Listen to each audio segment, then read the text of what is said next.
अब मैं बोलता हूँ तेरे को कई बार।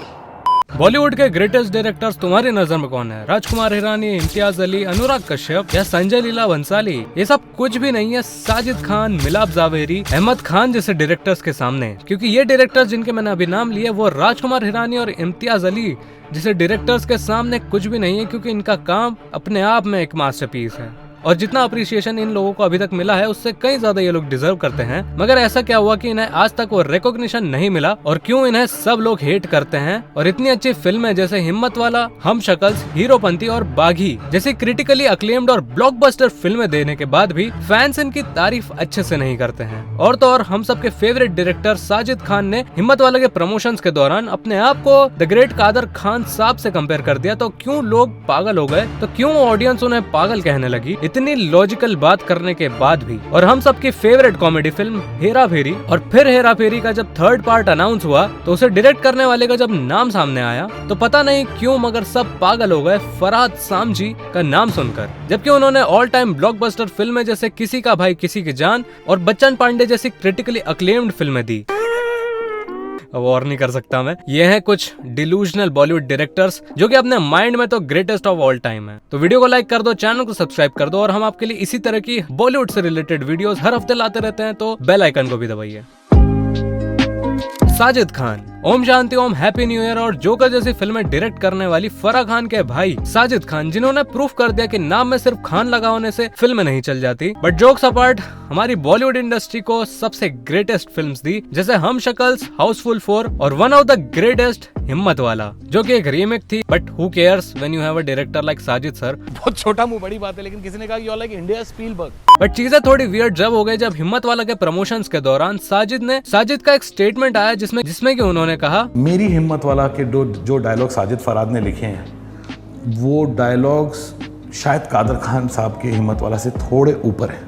अच्छा, ये स्टेटमेंट प्रूफ करता है कि साजिद का कन्विक्शन उनके फिल्म्स तक नहीं पहुंच पाया, जस्ट उनके माइंड में ही रह गया।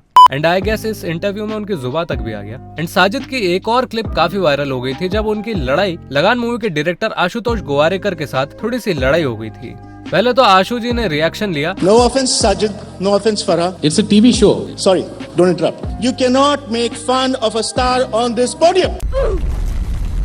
फिर साजिद भाई ने थोड़ी सी ज्यादा ओवर एक्टिंग कर दी, कोई मुझे शट अप नहीं बोल सकता है, किसी के बाप में दम नहीं कि मुझे आके कुछ बोले। क्योंकि उस टाइम उन्हें स्क्रिप्ट नहीं मिली थी, जो कि जनरली हर अवार्ड शो के फाइट के पहले मिल जाती है, लेकिन उन्हें नहीं मिली तो इसलिए वो ज्यादा ओवर रिएक्ट कर गए। किसी के बाप में दम नहीं कि मुझे आके कुछ बोले।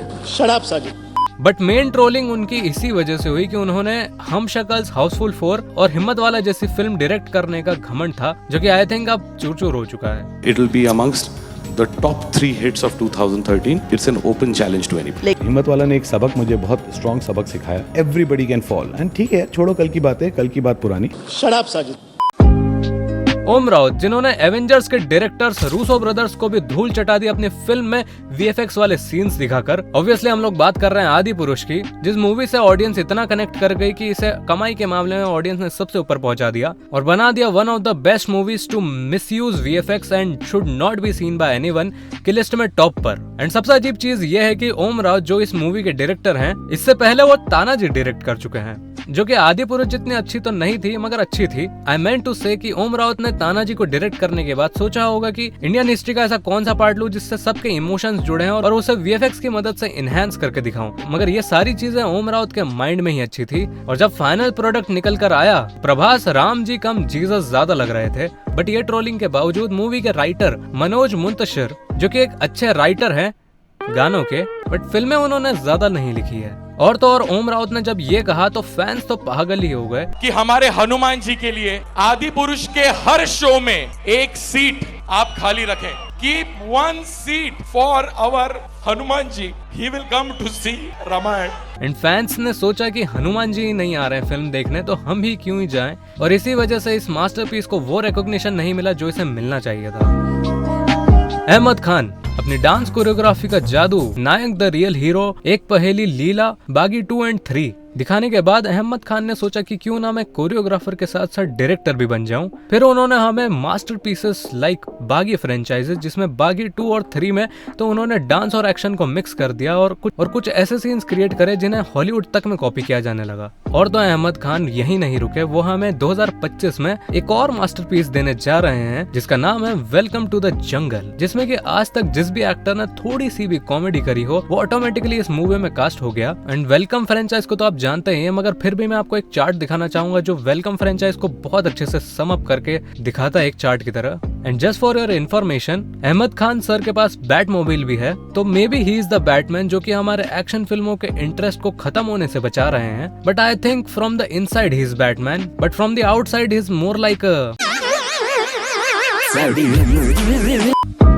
मिलाप जावेरी। मस्ती ज्यादा क्या कूल है हम और सत्यमेव जयते one of the greatest masterpieces, जिसे देखकर क्रिस्टोफर नोलन भी मिलाप जावेरी भाई से टिप्स मांगेगा फिल्म मेकिंग की। Milap Javeri has done it all. उन्होंने सबसे पहले मैं तेरा हीरो में डायलॉग्स लिखे एंड देन एक विलन में, बट देन पता नहीं उन्हें क्या हुआ और उन्होंने क्या कूल है हम 3 जैसी मास्टरपीस सिनेमा को जन्म दिया।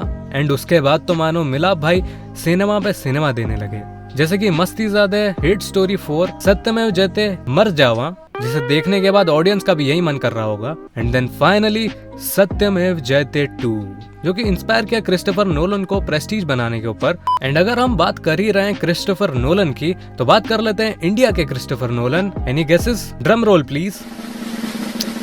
Farhad Samji, the greatest director ever in Bollywood industry. सारे हेल डाउन करते हैं the great Farhad Nolan Samji के सामने, मगर क्यों? मूवीज लाइक एंटरटेनमेंट, हाउसफुल 3, बू सबकी फटेगी, हाउसफुल 4, बच्चन पांडे, पॉपकॉर्न और द ग्रेटेस्ट किसी का भाई किसी की जान। But just for your information, आपको नहीं पता हो तो फरहाद नोलन सामजी पहले एक राइटर हुआ करते थे एंड देन वो डायरेक्टर बन गए, क्योंकि ज्यादातर डायरेक्टर्स उनके लिखी हुई स्क्रिप्ट्स को जस्टिस नहीं कर पा रहे थे। एज अ राइटर उन्होंने बहुत सी फिल्म्स लिखी, जैसे गोलमाल 2, डबल धमाल, हिम्मत वाला, चेन्नई एक्सप्रेस, बॉस और भी बहुत सारी मास्टरपीसेस। बट ये खबर आपने शायद सुनी है या नहीं, I don't know, but be excited for it, क्योंकि द गोट नोलन सामजी हम सबकी फेवरेट कॉमेडी फिल्म हेरा फेरी फ्रेंचाइज को अपने हाथों से डायरेक्ट कर उसे भी एक मास्टरपीस में बदलने वाले हैं। एंड सिर्फ डायरेक्शन नहीं, वो उसके राइटर भी हैं। और भी ग्रेट फ्रेंचाइजेस जैसे वेलकम टू द जंगल और हाउसफुल 5 के भी वो ही राइटर हैं। भगवान धरती पर कोई नेचुरल डिजास्टर मत लाना, नहीं तो इंडियन ऑडियंस इस मैडनेस और कॉमेडी की तबाही को नहीं देख पाएगी। तो ये थे कुछ greatest of all time directors जिनके डायरेक्शन पर बैन लगना चाहिए, या फिर सरकार इनके डायरेक्शन पर 100% टैक्स लगा तभी जाके ये रुकेंगे। तो आपको ये वीडियो कैसी लगी कमेंट्स में मुझे जरूर बताएं। आपको और इसमें की वीडियोस देखना पसंद हो तो आप यहाँ क्लिक कर और देख सकते हैं। वीडियो को लाइक करना मत भूलना, चैनल को सब्सक्राइब करना मत भूलना।